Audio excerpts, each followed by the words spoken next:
Oh, well, ladies and gentlemen, transfer news heating up. Players leaving, and we have got to look into players coming in as well, because it seems like there's a lot of players leaving, which is great, but we have to replace them massively, or else we could be left a bit short. So let's talk about all of this. All right. Here we go, back again on the other side of the coin. All right, welcome back to the other side of the coin, ladies and gentlemen. Lots of news going around in regards to striker position, Frenkie de Jong, players leaving as well. It's mad. But first of all, it's a bit of a surprise. It's a particular player I talked about in this particular channel, maybe 3-4 videos, maybe more than that, but definitely last week. And it's coming to fruition in terms of a link, in terms of a rumor. How much of it is reliable, I don't know, but PYS, Simon Phillips, and all the other news sort of accounts on Twitter have talked about this. So let's get in on this. It's the player named Wilfred Zaha. I know some of you guys have been talking about it as well, saying, why aren't we linked with this particular player? Well, here we go. Chelsea are being encouraged to make a move for Wilfred Zaha. Sources close to the Ivorian international said he would be keen to make a switch to Chelsea. Further on goes on to say, Zaha knows this is likely his last chance to join an elite club, and there's no sign of him putting pen to paper on a new deal. Zaha is 29. He will be 30 in November this particular season. Now, some could say, well, Miz, that's a bit too old.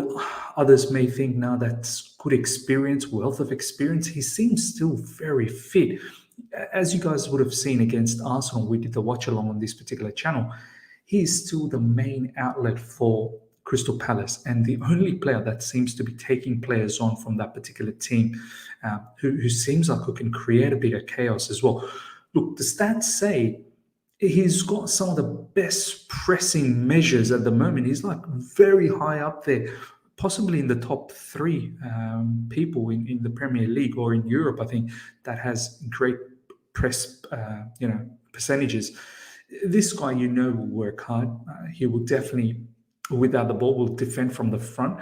The issue with this guy is, I suppose, a couple of things. One, he likes to stay as far left as possible. So systematically, there needs to be something different, because we right now probably play as the furthest players as our wing backs. So let's say if it's Cucurella, you would expect Cucurella to probably tuck in a little bit, allowing Zaha to be as wide as possible. And then Cucurella perhaps looking to overlap when Zaha's wanting to come in.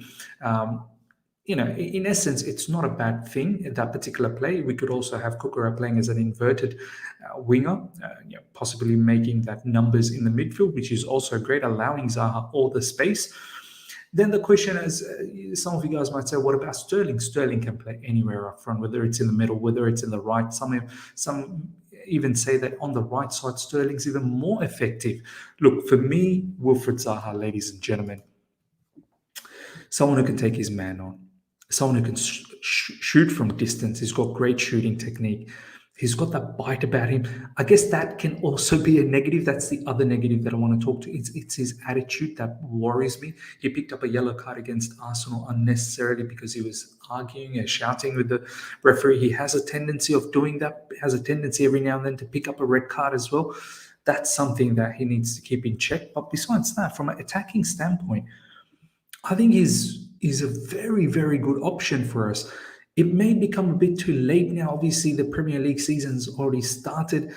Does Crystal Palace have enough time to replace such a player? He is their most important player.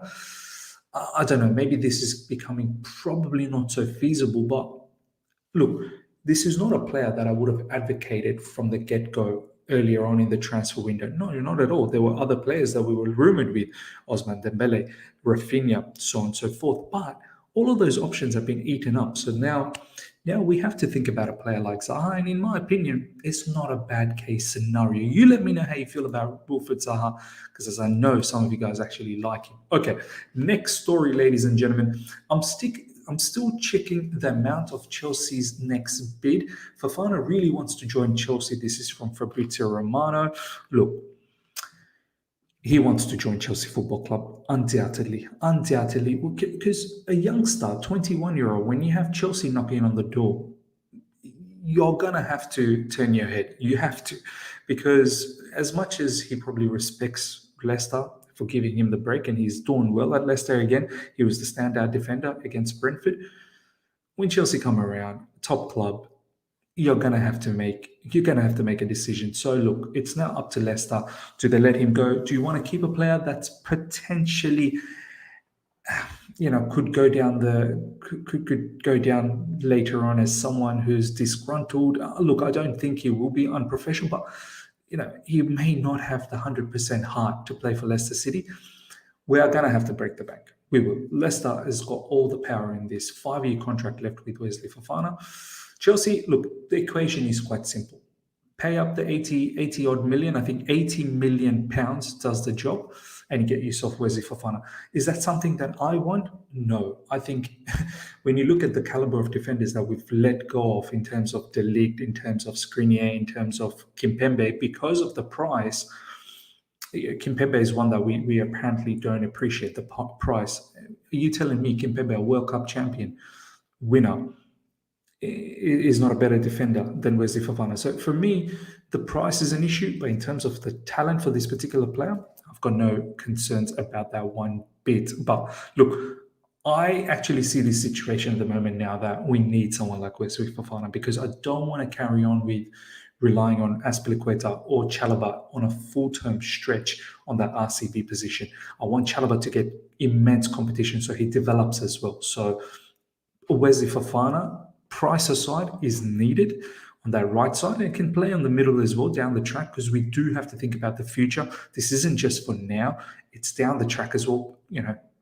Thomas Tuchel has mentioned that in his recent press conference, that we have to think about building the defense for the future. Players like Silva, players like Azpilicueta are not going to be around. And don't forget, we've already lost Rudiger, we've already lost Christensen, potentially looking to lose Alonso as well. Alonso is going to move to Barcelona. So, players like Wesley Fofana is definitely needed down the track. Now, here's another outgoing, ladies and gentlemen. Chelsea include a 15 million obligation to buy for transfer of Malang Sarr to Monaco if certain conditions are met. High appearances. This is from David Oinstein. The Orni has dropped the bomb over there. Look, this is great business. I hope Malang Sarr gets to play for Monaco quite often. I hope Monaco does use him. 15 million euros when I think we bought him for about 2 million pounds. That would be good profitability from our end. Malang Sarr, look, I don't know how I feel about it. I definitely don't think, I definitely do think he's not Chelsea quality. He's definitely not Chelsea quality. But there's a decent defender in there. There is a decent defender in there. Sometimes he can play well. We've seen that last season as well, bits and pieces. He can be robust. He can have that aggressive nature about himself. He can potentially play as a left back too, if need be. Definitely someone who can play on the left side of the central defense. Look, I wish him all the best for Monaco. I hope he plays enough for Monaco and we can cash in on that 15 million, which will be very handy to do business down the track for us. So that's what I'm going to say in regards to Malang Sarr. I think at the end of the day, I don't think he's Chelsea quality. Okay, next up, Todd Boehly called Frenkie a few days ago and he listened to him, but he said no because he wants to stay at Barca. Despite this, Chelsea are going to keep trying. This is from Relevo. Look, there's a fantastic clip I want to share with you guys. I really have to share with you guys. This is Frenkie de Jong in pre-season. Have a look at this clip from the beginning. Look at this. The pass is something probably Frenkie has it just up over, just over cover. It's not like Cover doesn't do those passes. He can do those, but I think Frankie's someone who can consistently do that. I can picture ourselves down the track playing in a way where we probably have 3 in midfield. So obviously 3 in the CBs, wing backs, 3 midfield, 2 up front. Some people may get annoyed by that formation, but for me, we shouldn't worry about formation too much. It's about the personnel. A formation can look extremely wonderful depending on what personnel plays. If you remember Conte's Inter Milan 3-5-2, Barella in midfield, Hakimi, Ivan Perisic, Lukaku, Lautaro. That was sensational, scintillating football that I saw for a while in a 3-5-2. It all comes down to what personnel plays in that formation. That's what makes that formation that fantastic. Chelsea can play a 4-3-3 right now, and I'll tell you right now, we are not going to look good because we don't have the personnel to play that particular football. So it comes down to personnel. Frenkie de Jong could someone who could potentially play as a replacement for Jorginho at times, but more importantly, in that midfield, he could potentially have, let's say, a Frenkie de Jong, a Jorginho, Kovacic, or even a Kante, depending on what combination you want to use. But Frankie's involvement in midfield, just behind the two strikers up front, whether it's Sterling, Aubameyang, or Sterling, Broha, if we do get Aubameyang, could potentially be very important. Frenkie de Jong just behind those two strikers could put those passes, something that we miss, something when we watch Man City, when KDB puts those passes, we're like in awe, like, wow, look at that pass from midfield. Something like that, Frenkie de Jong can provide that for the forward players. And then it will really come down to the wing backs to allow for the width. Whether it's Cucurella, who's providing the width on the left side, which will then see potentially Sterling, another striker in the box, and then you've got the right wing back coming into the edge of the box, and then you've got someone like Frenkie arriving into the box as well. So potentially you have 4 options there, and the 2 other midfielders can just stay just outside the box, making sure in transition they're there to follow up, and you've got Cucurella. So look, tactically wise, I can see how it works. Getting a player like Frenkie de Jong, I would go all out and try and get Frenkie de Jong. I think he would improve us in midfield. We lack that ability in midfield at the moment. Something is missing. We don't seem to get enough purchase in that midfield. Ladies and gentlemen, let me know. You saw that clip of Frenkie de Jong. How do you feel about this particular player potentially playing for Chelsea Football Club? It is very sticky, very messy at the moment with Frenkie de Jong. He does need to say yes. He's got money owed by Barcelona, which he doesn't let to forego of, which is absolutely fine. Barcelona has made it very, very clear that they want this particular player gone, because they are going to find it very difficult to register players. If he's not gone, he's on high wages. It's either he takes a 50% wage reduction and stay in Barcelona, or he leaves. I don't think he's going to get those glamorous wages that he's been getting at Barcelona over at Chelsea, but it should still be a sizable one. If he says yes, I would go out and get this player, because from a midfield standpoint, I think he would be fantastic. Now, let's look at the next bombshell that was dropped recently by Matt Law. Chelsea are set to hold discussions this week around Aubameyang and if he could be priced out of Barcelona. Look, with all these outgoings, Werner, Lukaku's already gone, potentially Hakim Ziyech. Hakim Ziyech still wants to leave Chelsea as well. This is from Matt Law. Callum Hudson-Odoi moving on. We need players up front. We do. We need, even if we keep Broha, I think there is still a necessity to bring in a player like Aubameyang. Aubameyang and Sterling would be working fantastically up front, in my opinion. Aubameyang, some of you guys may say, but he's not a great dribbler. Watch him how he plays in Barcelona. He's not known for his dribbling. He's known for his movement inside the box. You look for the dribbling from Sterling, you look for the dribbling from the right wing and the left wing, and potentially some cases in the middle.